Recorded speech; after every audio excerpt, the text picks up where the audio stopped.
Hi everyone, this is Amandeep. Welcome back to my channel. आज हम दोबारा से एक आइल्स का राइटिंग टास्क 2 करेंगे और उसका 8.0 बैंड सैम्पल आंसर लिखेंगे. ये क्वेश्चन अभी रिसेंटली आइल्स एकेडमिक्स में पूछा गया था, I think on 14th of March. Alright, so question देखते हैं. बहुत ही इंटरेस्टिंग क्वेश्चन था. Okay, so the question is the best curriculum is not one based on a static body of knowledge but one which teaches students to cope with the change. तो वो कहता है कि best curriculum मतलब syllabus, जैसे school का syllabus होता है, कॉलेज का सिलेबस होता है. तो बेस्ट सिलेबस वो नहीं है जो कि एक स्टैटिक यानी कि वो चीज़ जो चेंज ना हो. ठीक है, सो स्टैटिक नॉलेज पे डिपेंड नहीं करता. अब स्टैटिक नॉलेज क्या है? वो चीज़ जो आपको स्कूल में पढ़ाई जाती है. हमसे 10 साल पहले भी जो लोग स्कूल में थे, सीनियर से, उन्होंने भी वही पढ़ा. फिर 10 साल बाद हमने भी वही पढ़ा. 10 साल बाद हमारे जूनियर से उन्होंने भी वही पढ़ा. अब आगे के जो 10 साल है शायद वो भी सेम ही चीज़ पढ़ रहे हैं. Right, so it's static, change नहीं हो रहा है. तो वो कहना चाहता है एग्जामिनर कि जो बेस्ट करिकुलम है वो नहीं है जो कि इस स्टैटिक नॉलेज पे बेस्ड हो, लेकिन but one which teacher students to cope with the change. पर सबसे बढ़िया करिकुलम वो है जो कि बच्चों को ये सिखाए कि जब भी कोई सिचुएशन आती है, कोई डिफरेंट सिचुएशन है या फिर कोई चेंज है, तो आप उसमें खुद को कैसे ढाल सको, खुद को कैसे अडेप्ट कर सको, कैसे एडजस्ट कर सको. तो बेस्ट करिकुलम वो होगा जो कि बच्चों को ये सिखाए. क्वेश्चन बहुत सिंपल था आगे कि आप इस बात से किस हद तक सहमत या असहमत हैं. So I hope that you have understood the question. So let's get started with this. And before we begin, इसमें एक सिंपल क्वेश्चन आता है कि to what extent do you agree और डिसअग्री. राइट, सो इस क्वेश्चन में मैं agree भी करती हूँ और डिसअग्री भी करती हूँ. मेरे अकॉर्डिंग स्टैटिक नॉलेज भी इम्पॉर्टेंट है और चेंजेस के अकॉर्डिंग ये सिखाना बच्चों को कि खुद को कैसे ढालें और अडेप्ट करें वो भी इक्वली इम्पॉर्टेंट है. Alright, so before we further begin, one more thing. इसमें अगर आपने कभी कोई एग्जाम्पल ऐड करना हो, सो एक एग्जाम्पल बहुत अच्छा जो माइंड में स्ट्राइक करता है वो है regarding Ukraine and Russia right now. जैसे आप सबको पता ही है कि यूक्रेन पर अभी वॉर चल रहा है. Russia is bombarding every part of Ukraine possible. Right, so वहाँ पे कितने सारे लोग हैं जो डिसलोकेट हो गए हैं. They are living underground in the bunkers, refugees बन गए हैं. They are moving out of the country. But एक चीज़ है कि वहाँ पर जो स्कूल्स थे, स्कूल्स ने बच्चों को क्या सिखाया? यही सिखाया कि अपने एकेडमिक्स में कैसे एक्सेल करें, डांस में कैसे बढ़िया परफॉर्म करें, या may be you know a few other things. But उनको कभी ये नहीं सिखाया कि अगर कभी सिचुएशन ऑफ वॉर हो जाए और उनके आसपास कोई हर्ट हो जाए तो वो कैसे उसको हेल्प कर सकें. दिस वॉज नेवर टॉट, और as a matter of fact ये हमारे स्कूल्स में भी हमको नहीं सिखाया जाता. राइट, सो जो बच्चों को अभी तक स्कूल में पढ़ाया गया था उसका क्या फ़ायदा हुआ? It's down to zero. कुछ फ़ायदा नहीं हुआ. फ़ायदा तब होता कि अगर कोई ऐसी चीज़ सिखाई गई होती बच्चों को ताकि इस वॉर के टाइम पे, मैं नहीं कहती कंट्री के लिए लड़े, बट एटलीस्ट अपना और अपने आसपास के लोगों का वो ध्यान रख पाते. अग्रीड. और अगर ध्यान नहीं भी रख पा रहे हैं तो at least they should not create more problems for the parents.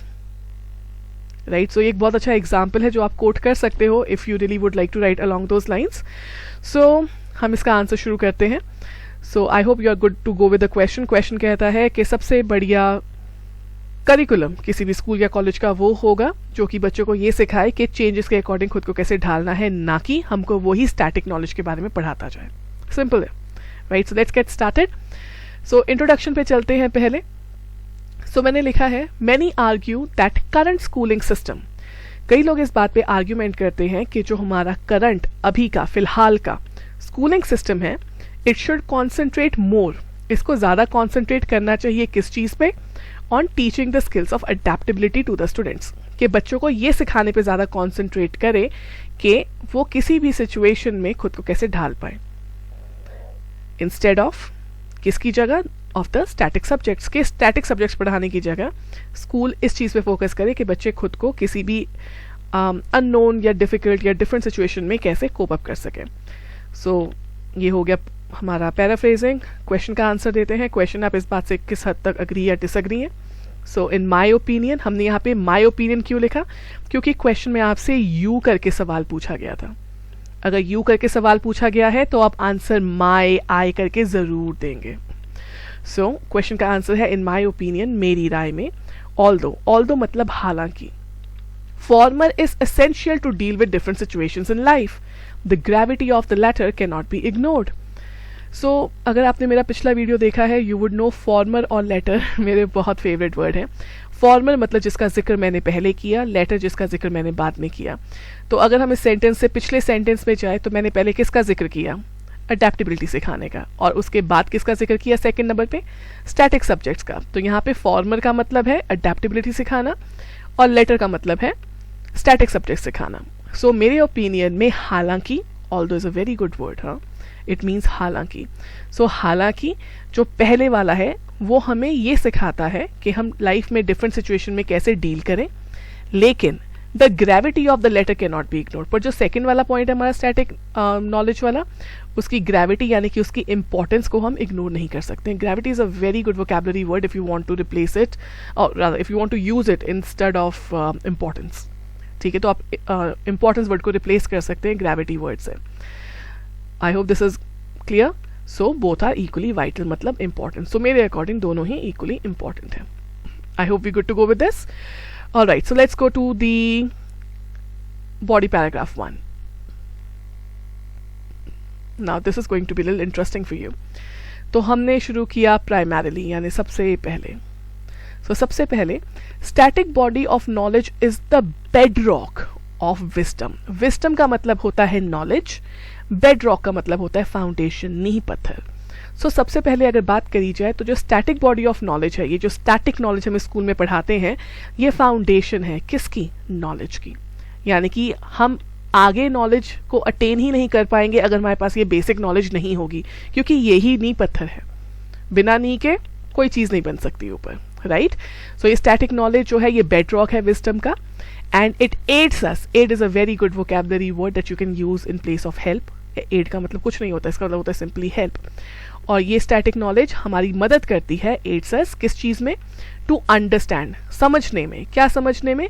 The whats, whys and how of the things that we see around us quotidian. और ये मदद करती है हमारी ये समझने में कि हमारे आसपास क्या है, क्यों है और कैसे है, उन चीजों के बारे में जो कि हम अपने आसपास कोटिडियन देखते हैं। कोटिडियन यानी कि एवरीडे देखते हैं। So very nice word that you guys can learn. ठीक है, तो हम कह रहे हैं कि स्टैटिक बॉडी बहुत इंपॉर्टेंट है, जो कि हमें ये बताती है कि हमारे आसपास क्या हो रहा है, क्यों हो रहा है और कैसे हो रहा है। ऑलराइट, अगर ये नॉलेज नहीं होगी तो बाकी की सब चीजें जीरो है।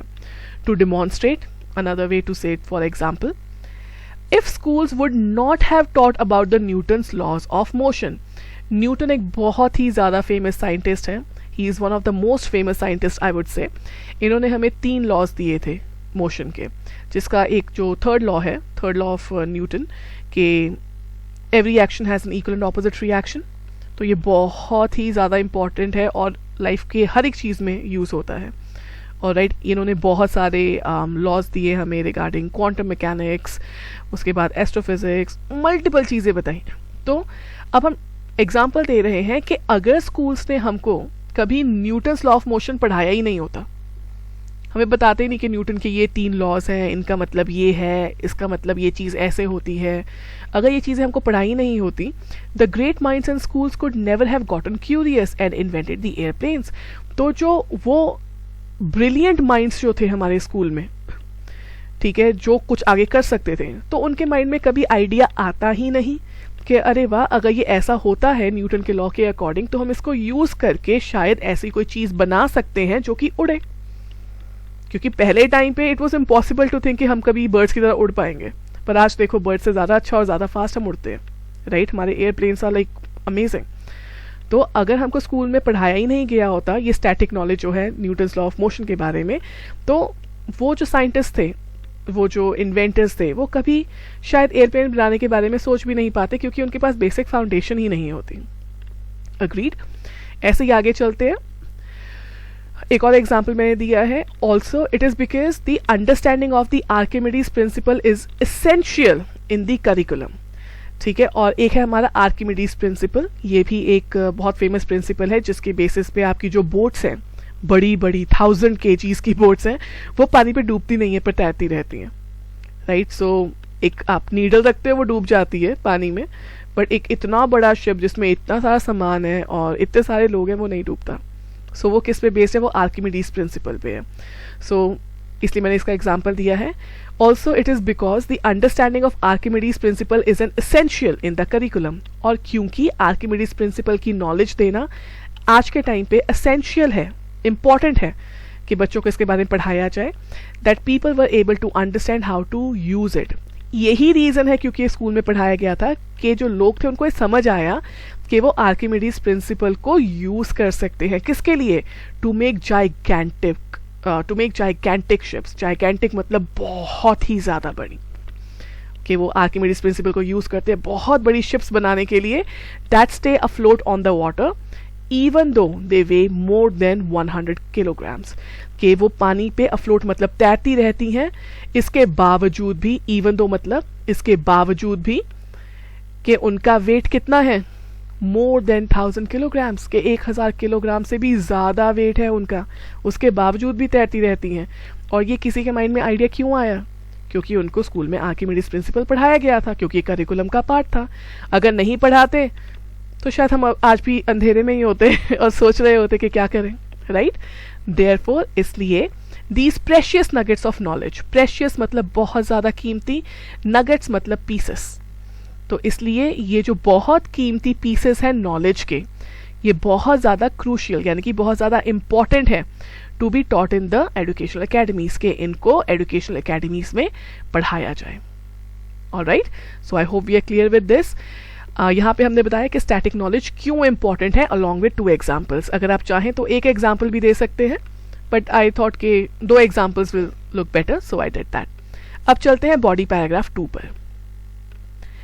सेकेंड बॉडी पैराग्राफ में अब हम बताएंगे कि आपकी ये एबिलिटी बच्चों को सिखाना कि वो अपने आप को ढाल सकें अकॉर्डिंग टू दी सिचुएशन, ये क्यों ज़रूरी है कि स्कूल्स ये बच्चों को क्यों सिखाएं.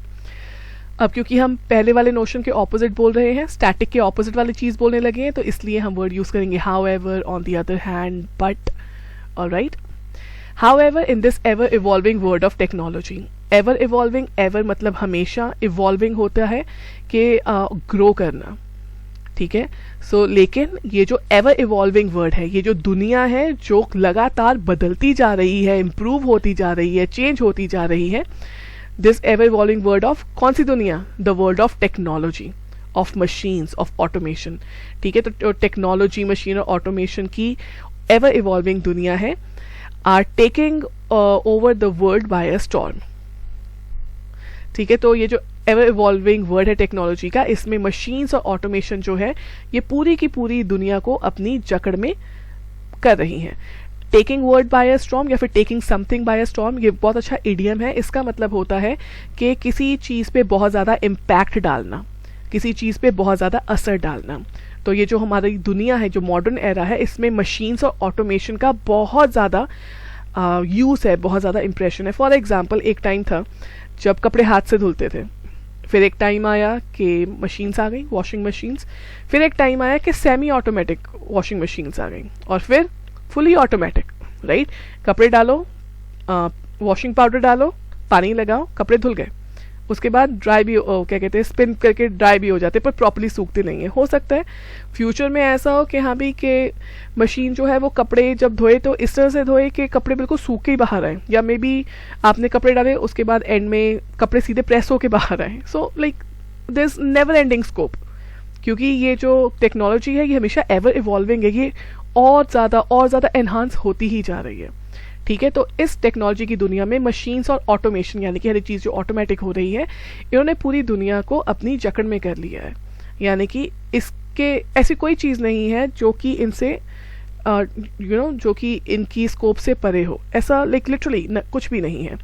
सो एज अ रिजल्ट की जगह मैंने एक बहुत अच्छा वोकैबुलरी वर्ड यूज़ किया जिसे हम बोलते हैं कॉन्सिक्वेंस.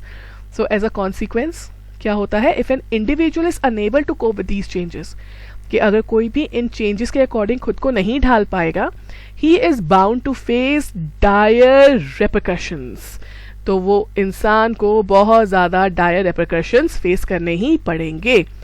डायर मतलब बहुत ज़्यादा नेगेटिव, रेपरकशंस मतलब रिजल्ट, आउटकम, किसी चीज़ का क्या रिजल्ट होता है, ठीक है. तो अगर कोई भी इंसान इस टाइम पे अपने आप को इन सब टेक्नोलॉजी और मशीन्स के अकॉर्डिंग नहीं ढालेगा और सिचुएशन के साथ कोप नहीं करेगा, तो उसको बहुत ज़्यादा नेगेटिव आउटकम फेस करनी पड़ेगी. एग्जाम्पल ऐड करते हैं. For example, when typewriters were first introduced, जब बिगिनिंग में टाइपराइटर्स इंट्रोड्यूस हुए थे इन दी ऑफिस एनवायरनमेंट, उस टाइम पर people spend a lot of time and effort to become proficient at the usage. Proficient होता है बिल्कुल परफेक्ट बन जाना. तो उस टाइम पे लोगों ने बहुत ज़्यादा टाइम और एफर्ट स्पेंड किया ताकि वो टाइपराइटर को यूज़ करने में प्रोफिशिएंट हो जाए. राइट, कि आपकी स्पीड कितनी है, कितना एक्यूरेटली टाइप कर रहे हैं, ऑल दीज थिंग्स. सो जो जितना अच्छा था उसको उतनी ज़्यादा सैलरी मिलती थी बाय डिफॉल्ट. राइट, सो लोगों ने बहुत टाइम और बहुत एफर्ट उसमें स्पेंड किया और काफ़ी टाइम तक टाइपराइटर्स चलते भी रहे. बट उसके बाद क्या हुआ? But with the invention of computer, पर जब कंप्यूटर इन्वेंट हुआ तो utilisation of the typewriter alleviated. Utilisation मतलब इस्तेमाल, use, vocabulary word. Alleviated, alleviate होता है रिड्यूस हो जाना, कम हो जाना, डिक्रीज हो जाना. ठीक है. सो जब कंप्यूटर इन्वेंट हुआ तो ये हुआ कि जो टाइपराइटर्स का यूज था, ये उनकी यूटिलाइजेशन थी, वो कम हो गई. And only those who adapted to this change were able to bring home the bacon. Bring home bacon एक बहुत ही बढ़िया इडियम है. इसका मतलब होता है कमाई करना. ओके, कि आप अर्न कर पा रहे हो, अपनी फैमिली को सपोर्ट कर पा रहे हो. Alright, so and only those, और जब ये टाइपराइटर का यूज रिड्यूस हुआ तो सिर्फ वो लोग, only those who adapt to this change, सिर्फ वो लोग जो उन्होंने इस चेंज के अकॉर्डिंग खुद को ढाला, were able to bring home the bacon. वो ही लोग अच्छा अर्न कर पाए क्योंकि उनके पास स्टिल जॉब्स थी, क्योंकि उन्हें अपने आप को सिचुएशन के अकॉर्डिंग चेंज कर लिया. वेयर एज, लेकिन others became flat broke. Flat broke मतलब के खाली, ठन ठन गोपाल. ठीक है. जबकि बाकी के लोग जिन्होंने अपने आप को उस सिचुएशन के अकॉर्डिंग अडेप्ट नहीं किया, क्या बना उनका? बेरोजगार हो गए. Alright, they did not have anything because उन्होंने खुद को अपस्किल किया ही नहीं. अर्गो, अर्गो का मतलब कुछ नहीं होता, सिंपल वर्ड है. इसका मतलब होता है एज अ रिजल्ट. इसलिए बहुत बढ़िया वोकैबुलरी वर्ड है, प्लीज यूज करके देखिए. अर्गो, इसलिए the foundation of adjustment should be laid down well in the school. इसलिए ये जो फाउंडेशन है, किसकी फाउंडेशन? के एडजस्टमेंट कैसे करनी है. ठीक है, ये फाउंडेशन कहाँ पे, इसकी नींव पत्थर कहाँ पे रख देनी चाहिए? जब बच्चा स्कूल में ही हो. So the foundation of the adjustment should be laid down well in the school. के स्कूल में ही बच्चे को सिखाओ कि हाँ भी, कि सिचुएशन के अकॉर्डिंग, चेंजिंग सर्कमस्टांसेस के अकॉर्डिंग आपने खुद को कैसे ढालना है. So that the students are always ready to upgrade and upskill themselves. ताकि जो बच्चे हैं वो हमेशा तैयार रहे खुद को अपग्रेड करने के लिए, बेहतर बनाने के लिए, अपस्किल, अपने आप को इम्प्रूव करने के लिए, no matter what the situation brings. फिर जो मर्जी हो जाए, सिचुएशन जो मर्जी ले आए, क्योंकि ये वो लोग हैं जो कभी फिर हार नहीं मानेंगे और ना ही कभी कोई प्रॉब्लम फेस करेंगे.